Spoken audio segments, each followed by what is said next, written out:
1984 एक ऐसी ठंडी सुबह थी जब दुनिया सो रही थी और भारत के सबसे ऊंचे, सबसे खतरनाक इलाके में मौत खुद बर्फ बनकर बैठी थी।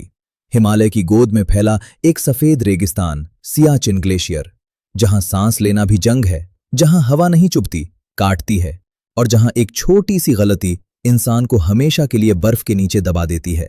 लेकिन इसी बर्फीली मौत के बीच भारत ने एक ऐसा फैसला लिया जिसने आने वाले दशकों का इतिहास बदल दिया। ये कहानी है ऑपरेशन मेघदूत की। एक ऐसा सैन्य ऑपरेशन जो सिर्फ युद्ध नहीं था, बल्कि भारत के सम्मान, सीमाओं और तिरंगे की रक्षा का सबसे बड़ा संकल्प था।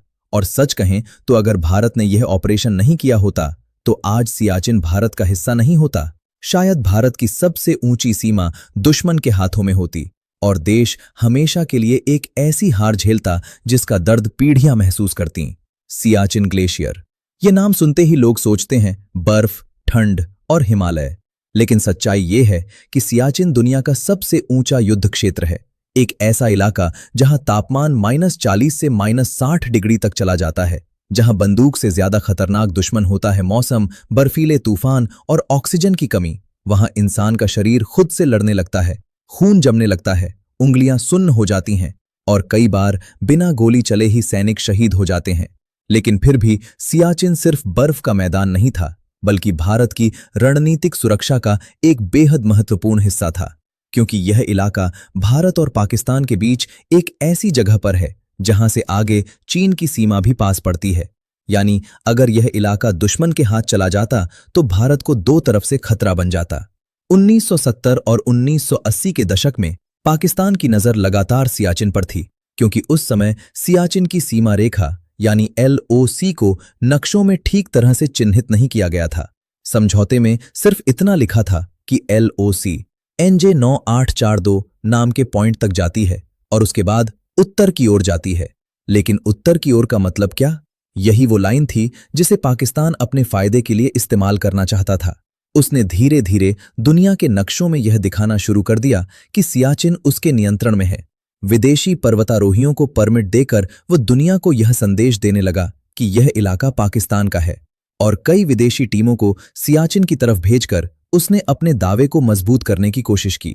भारत के लिए यह बहुत बड़ा खतरा था, क्योंकि अगर पाकिस्तान पहले वहां पहुंच जाता और ऊंची चोटियों पर कब्जा कर लेता तो भारत के लिए उसे हटाना लगभग असंभव हो जाता, ठीक वैसे ही जैसे बाद में कारगिल में हुआ। लेकिन 1984 में भारत ने समय रहते समझ लिया कि अगर अब भी देर हुई तो यह इलाका हाथ से निकल जाएगा। और तभी भारत की खुफिया एजेंसियों को खबर मिली कि पाकिस्तान की सेना सियाचिन में अपने सैनिक भेजने की तैयारी कर रही है। वे हथियार, गर्म कपड़े, पर्वतारोहण उपकरण, रसद और हेलीकॉप्टर ऑपरेशन की योजना बना रहे थे। यानी साफ था कि पाकिस्तान बर्फ के उस रेगिस्तान में कब्जा जमाने जा रहा था, और अगर वह पहले पहुंच गया तो भारत सिर्फ देखता रह जाता। अब भारत के सामने सिर्फ एक रास्ता था, पहले पहुंचना और पहले कब्जा करना। यहीं से जन्म हुआ ऑपरेशन मेघदूत का। इस ऑपरेशन का नाम रखा गया मेघदूत, यानी वो दूत जो बादलों के ऊपर उड़ता है। और यह नाम बिल्कुल सही था, क्योंकि इस ऑपरेशन में भारतीय सेना को सच में बादलों से भी ऊपर जाना था, हिमालय की उन चोटियों पर जहां सिर्फ बर्फ थी और मौत। भारतीय सेना ने बहुत कम समय में योजना बनाई, और यह एक ऐसा मिशन था जिसे गोपनीय रखना बेहद जरूरी था। अगर पाकिस्तान को भनक लग जाती तो वह पहले पहुंच सकता था, इसलिए तैयारी चुपचाप की गई। भारतीय सेना के चुनिंदा जवानों को चुना गया, खासकर कुमाऊं रेजिमेंट और लद्दाख स्काउट्स जैसे यूनिट्स को, क्योंकि ये जवान पहाड़ों में लड़ने के लिए बने होते हैं। इनकी रगों में डर नहीं, बर्फ दौड़ती है। लेकिन ऑपरेशन का सबसे बड़ा चैलेंज था लॉजिस्टिक्स, क्योंकि सियाचिन में सेना भेजना मतलब हजारों फीट ऊंचाई पर भारी हथियार, राशन, दवाइयां, oxygen cylinder, tent, radio set और गर्म कपड़े पहुंचाना। और यह सब 1-2 दिन में, क्योंकि अगर देर होती तो पाकिस्तान पहले पहुंच जाता। 1984 की शुरुआत में भारतीय वायुसेना और सेना ने मिलकर तैयारी की। हेलीकॉप्टरों को तैयार किया गया, पायलटों को ब्रीफ किया गया। लेकिन यह मिशन इतना खतरनाक था कि कई पायलटों ने पहले ही कह दिया कि इतनी ऊंचाई पर हेलीकॉप्टर उड़ाना लगभग आत्महत्या के बराबर। और उस पल उन जवानों के लिए भारत सिर्फ एक देश नहीं था, बल्कि उनकी सांस, उनका खून और उनकी आत्मा था। कुछ ही समय बाद पाकिस्तान को भनक लगी कि भारत ने सियाचिन में कब्जा कर लिया है और पाकिस्तान के लिए ये एक बहुत बड़ा झटका था, क्योंकि उनका प्लान था कि वे पहले जाकर कब्जा करेंगे, लेकिन भारत ने उनकी चाल को उल्टा कर दिया। अब पाकिस्तान ने तुरंत जवाबी हमला करने की कोशिश की। उन्होंने भी सैनिक भेजे, हेलीकॉप्टरों से लैंडिंग कराने की कोशिश की, लेकिन भारत पहले ही सबसे महत्वपूर्ण ऊंचाइयों पर कब्जा कर चुका था, और पहाड़ों की लड़ाई में ऊंचाई ही सबसे बड़ा हथियार होती है। इसके बाद सियाचिन में जो लड़ाई शुरू हुई वो इतिहास की सबसे कठिन लड़ाइयों में से एक थी। ये कोई मैदान का युद्ध नहीं था, ये बर्फ और आसमान का युद्ध था। कई जगहों पर पाकिस्तानी सैनिकों ने भारत की पोस्ट पर हमला करने की कोशिश की, लेकिन भारतीय जवानों ने उन्हें पीछे धकेल दिया। कई बार दुश्मन रात के अंधेरे में चढ़ाई करता, बर्फ में छिपकर आगे बढ़ता, लेकिन भारतीय जवान चौकन्ने रहते। कई बार गोलियां चलती, कई बार ग्रेनेड फटते, और कई बार सिर्फ मौसम ही सैनिकों को मार देता।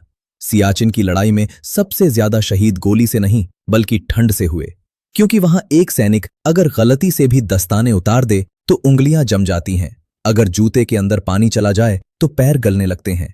अगर ऑक्सीजन समय पर न मिले तो आदमी सोते सोते मर जाता है।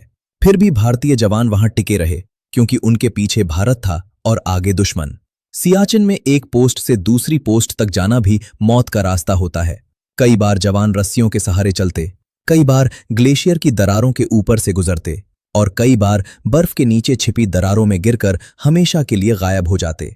लेकिन भारतीय सेना ने वहां जो हिम्मत दिखाई उसने दुनिया को चौंका दिया।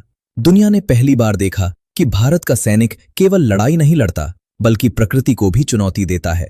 ऑपरेशन मेघदूत के बाद भारत ने सियाचिन में स्थायी मौजूदगी बना ली। सप्लाई लाइन बनाई गई, नई पोस्ट तैयार की गईं, और धीरे धीरे ये इलाका भारत के नियंत्रण में आ गया। लेकिन इस जीत की कीमत भी बहुत भारी थी। कई जवान अपने घर नहीं लौट पाए, कई जवान बर्फ में दबकर अमर हो गए, और कई जवान ऐसे थे जो लौटे लेकिन उनका शरीर टूट चुका था। उनकी माँओं ने अपने बेटे को तिरंगे में लिपटा देखा, पत्नी ने अपने पति का चेहरा आखिरी बार देखा, और बच्चे अपने पिता का हाथ पकड़ने से पहले ही अनाथ हो गए। लेकिन जब भी उन घरों में दर्द होता तो साथ में गर्व भी होता, क्योंकि उनका बेटा, उनका पति सियाचिन की बर्फ में अमर हो गया था। भारत के लिए सियाचिन सिर्फ जमीन का टुकड़ा नहीं था, बल्कि ये भारत की सुरक्षा की ढाल थी। अगर ये इलाका पाकिस्तान के हाथ चला जाता तो वो चीन के साथ मिलकर भारत को घेर सकता था। और यही कारण है कि ऑपरेशन मेघदूत सिर्फ एक ऑपरेशन नहीं बल्कि भारत का भविष्य बचाने का मिशन था। 1984 के बाद से लेकर आज तक सियाचिन में भारतीय सैनिक लगातार तैनात हैं। हर दिन, हर रात बर्फीली हवा में उनकी सांसें जमती हैं, उनके हाथ कांपते हैं, लेकिन उनके दिल में सिर्फ एक आवाज होती है, ये भारत है और ये भारत ही रहेगा। आज भी जब कोई जवान सियाचिन पोस्ट पर जाता है तो वो जानता है कि वहां दुश्मन से ज्यादा खतरा मौसम है, फिर भी वो जाता है क्योंकि वो भारत का जवान है।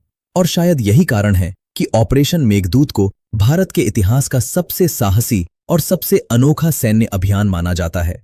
ये वो ऑपरेशन था जिसमें बिना बड़े युद्ध के भारत ने दुश्मन की साजिश को समय रहते रोक दिया और अपने तिरंगे को दुनिया की सबसे ऊंची युद्ध भूमि पर लहराया। सियाचिन की बर्फ आज भी गवाही देती है कि भारत का जवान कभी पीछे नहीं हटता। वो बर्फ में भी जलता है, वो तूफानों में भी लड़ता है, और अगर जरूरत पड़े तो वो अपनी जान देकर भी भारत की सीमा को सुरक्षित रखता है। और इसी वजह से जब भी ऑपरेशन मेघदूत का नाम लिया जाता है तो ये सिर्फ एक ऑपरेशन नहीं लगता, ये एक शपथ लगती है, एक ऐसा वादा कि भारत की 1 इंच जमीन भी कभी दुश्मन के हाथ नहीं जाएगी, क्योंकि सियाचिन सिर्फ ग्लेशियर नहीं, ये भारत का स्वाभिमान है, और ऑपरेशन मेघदूत उस स्वाभिमान की सबसे ऊंची जीत है।